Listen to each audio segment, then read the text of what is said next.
Olá, graça e paz. Aqui quem vos fala, Evangelista Petros Silva, trazendo mais uma ministração da Palavra de Deus com o título A Disposição Espiritual. Amém? Livro base para esta ministração é o livro de Neemias, capítulo 4, versículo 14 ao 21, que nos diz: Olhei, levantei-me e disse aos nobres, aos magistrados e ao resto do povo: não os temais, lembrai-vos do Senhor, grande e temível, e pelejai por vossos irmãos, vossos filhos, vossas filhas, vossas mulheres e vossas casas. Quando os nossos inimigos souberam que nós tínhamos sido avisados e que Deus tinha dissipado o conselho deles, todos voltamos ao muro, cada um para a sua obra. Desde aquele dia, metade dos meus moços trabalhavam na obra, e a outra metade empunhava as lanças, os escudos, os arcos e as couraças, e os chefes estavam por detrás de toda a casa de Judá, os que estavam edificando o muro e os carregadores que levavam as cargas, cada um com uma das mãos faziam a obra e com a outra segurava sua arma, e cada um dos edificadores trazia a sua espada à cinta, e assim edificavam, e o que tocava a trombeta estava no meu lado. Disse eu aos nobres, aos magistrados e ao resto do povo: grande e extensa é a obra, e nós estamos separados no muro, longe uns dos outros. Em qualquer lugar em que ouvirdes o som da trombeta, ali vos ajuntareis conosco. O nosso Deus pelejará por nós. Assim trabalhávamos na obra, e metade deles empunhava as lanças, desde a subida da alva até o sair das estrelas. Amém? Glória a Deus, louvado seja o Senhor, soberano Deus, eterno Pai, Criador do céu e da terra. Quero bendizer teu santo nome e reconhecer a sua soberania sobre a minha vida.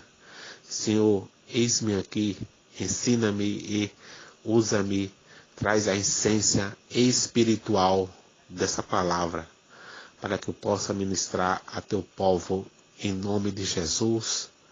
Amém. Glória a Deus.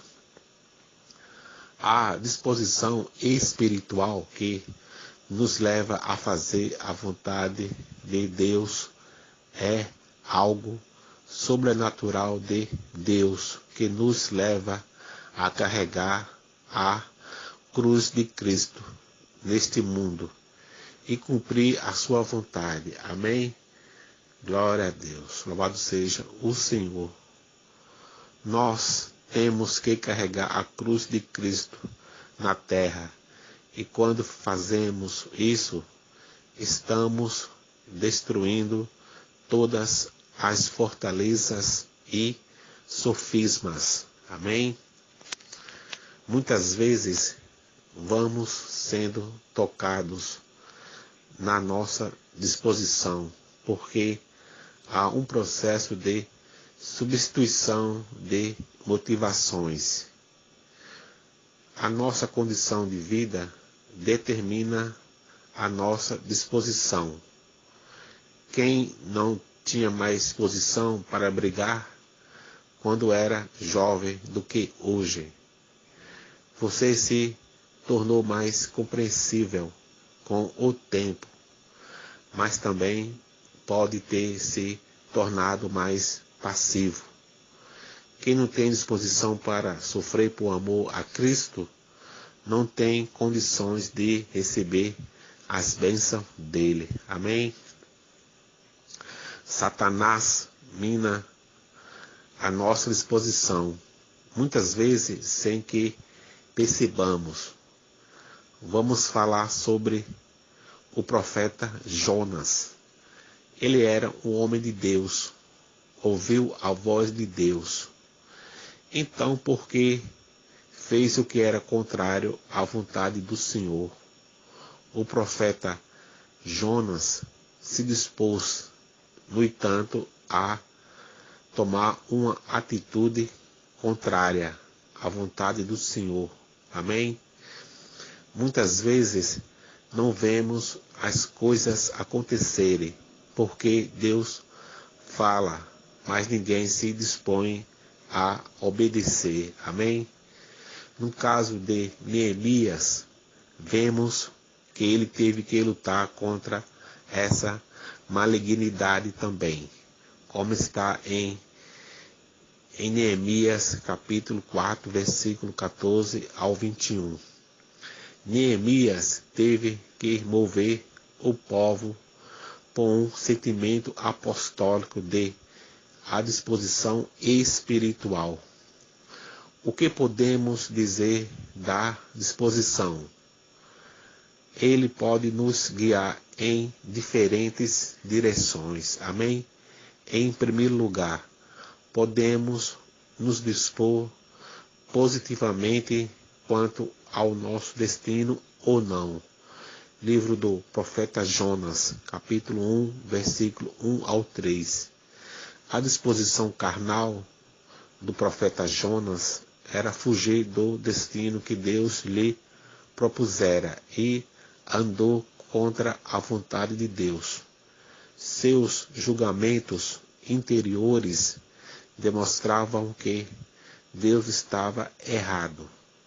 Em segundo lugar, podemos nos dispor a desobedecer. Livro de 1 Samuel, capítulo 15, versículos 22 e 23. O rei Saul estava possuído por uma disposição à desobediência e à rebeldia que o levaria ao desprezo de Deus. O mundo tem disposição contrária à vontade de Deus, mas temos que lutar contra isso. Livro de Romanos, capítulo 1, versículo 28. Amém? Em terceiro lugar, podemos nos dispor a fazer a vontade de outros e não a de Deus. Livro de Gênesis, capítulo 16, versículo 1 e 2. Deus havia prometido a herança para Sara e Abraão, mas eles não esperaram. Abraão ouviu o conselho de Sara e se deitou com Agar, gerando problemas para suas vidas e seu povo para o futuro. Amém? Neemias teve um comportamento espiritual que o Espírito Santo determina na vida do ser humano. E quando nos abrimos para essa motivação, ela vence o poder da morte dos dias atuais. Amém? Essa motivação tem que partir de uma ação no Espírito que contagia a nossa carne e nos faz viver acima da razão. Amém? Essa é a disposição espiritual apostólica. E o que essa disposição espiritual faz conosco? Em primeiro lugar, nos faz ter uma disposição contrária à nossa carne. Livro do Evangelho de Mateus, capítulo 26, versículo 39. Jesus tinha uma vontade carnal contrária àquele sofrimento proposto, mas ele tinha uma disposição espiritual que o punha descomprometido com a vontade humana em um plano superior de Deus. Amém? Devemos ter disposição para o plano de Deus acima das nossas vontades humanas. Amém? Glória a Deus. Em segundo lugar, a disposição espiritual apostólica para carregar a cruz. Livro do Evangelho de Mateus, capítulo 16, versículo 24 e 25. Temos que ter a disposição para carregar a cruz própria, porque Jesus declarou a sua cruz. Todos queremos fugir dela, mas precisamos carregar a nossa cruz. Ter a disposição de carregar a cruz de Cristo. Livro do Evangelho de Lucas, capítulo 23, versículo 56. Em terceiro lugar, a disposição pela convicção da experiência espiritual. Livro do profeta Isaías, capítulo 6, versículo 8. O profeta Isaías tinha uma disposição infantil e insegura, mas muda completamente quando tem uma experiência espiritual com Deus. Uma nova disposição espiritual apostólica vence as sentenças e também as oposições do inferno e nos leva à realização da grande obra que Deus tem para nós em nossas vidas. Amém? Receba essa palavra no teu espírito, em nome de Jesus. Amém.